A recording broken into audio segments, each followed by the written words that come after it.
नमस्कार। जय हिंद, जय भारत।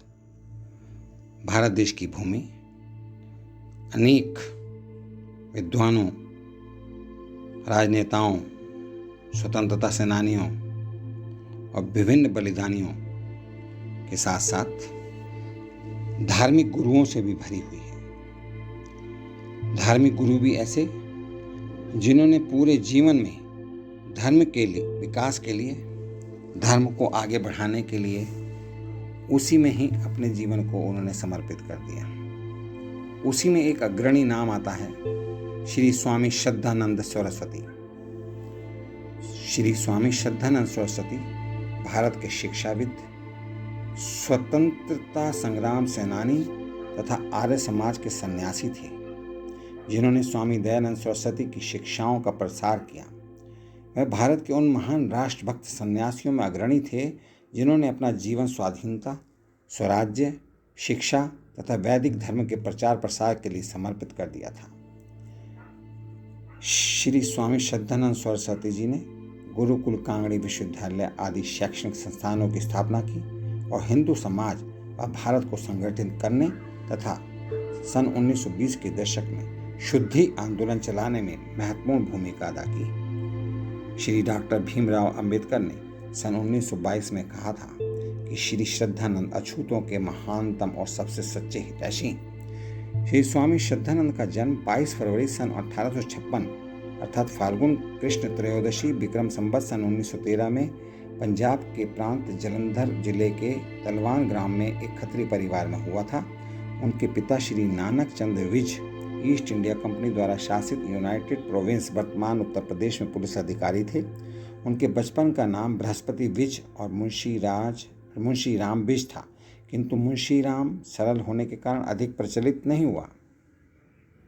पिता का स्थानांतरण अलग अलग स्थानों पर होने के कारण उनकी प्रारंभिक शिक्षा अच्छी प्रकार नहीं हो सकी। लाहौर और जालंधर उनके मुख्य कार्यस्थल रहे। एक बार आर्य समाज के संस्थापक श्री स्वामी दयानंद सरस्वती वैदिक धर्म के प्रचारार्थ बरेली आए थे। पुलिस अधिकारी नानक चंद विज अपने पुत्र मुंशी राम विज को साथ लेकर स्वामी दयानंद सरस्वती जी का प्रवचन सुनने पहुंच गए। युवावस्था तक मुंशी राम विज ईश्वर के अस्तित्व में विश्वास नहीं करते थे, लेकिन श्री स्वामी दयानंद जी सरस्वती के तर्कों और आशीर्वाद ने मुंशी राम विज को दृढ़ ईश्वर विश्वासी तथा वैदिक धर्म का अनन्य भक्त बना लिया। वह एक सफल वकील बने तथा काफ़ी नाम और प्रसिद्धि प्राप्त की। वकालत के साथ साथ आर्य समाज जालंधर के जिला अध्यक्ष के पद से उनको सार्वजनिक जीवन प्रारंभ हुआ। आर्य समाज में वह बहुत ही सक्रिय रहते थे। महर्षि दयानंद के महाप्रयाण के बाद उन्होंने स्वयं को स्वदेश, स्वसंस्कृति, स्वसमाज, स्वभाषा, स्वशिक्षा, नारी कल्याण, दलितोत्थान, स्वदेशी प्रचार, वेदोत्थान, पाखंड खंडन, अंधविश्वास उन्मूलन और धर्मोत्थान के कार्यों को आगे बढ़ाने में पूर्णतः समर्पित कर दिया।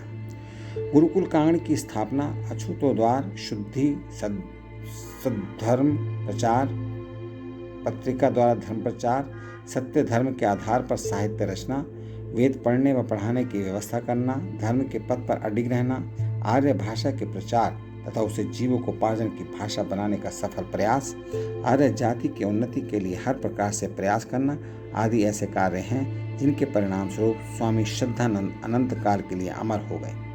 उनका विवाह श्रीमती शिवा देवी के साथ हुआ था। जब आप 35 वर्ष के थे तभी शिवा देवी स्वर्ग से धार गईं। उस समय उनके 2 पुत्र और 2 पुत्रियां थीं। इंद्र विद्या वाचस्पति उनके ही पुत्र हैं।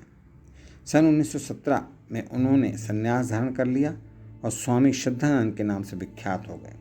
दिनांक 23 दिसंबर सन 1926 को एक अब्दुल रशीद नाम के एक उन्मादी ने उनकी हत्या कर दी। ऐसे महान क्रांतिकारी, तेजस्वी, ओजस्वी एवं समाज सेवी श्री श्रद्धानंद जी के पुण्यतिथि पर हम उनको हार्दिक श्रद्धांजलि देते हैं तथा उनके शिक्षाओं पर आगे बढ़ते हुए अपनी सनातन धर्म की संस्कृति को विकसित करने के लिए आगे आते हैं। बहुत बहुत धन्यवाद। मंगल कामनाएं, शुभकामनाएं। आपका दिन शुभ हो। नमस्कार। जय हिंद, जय भारत।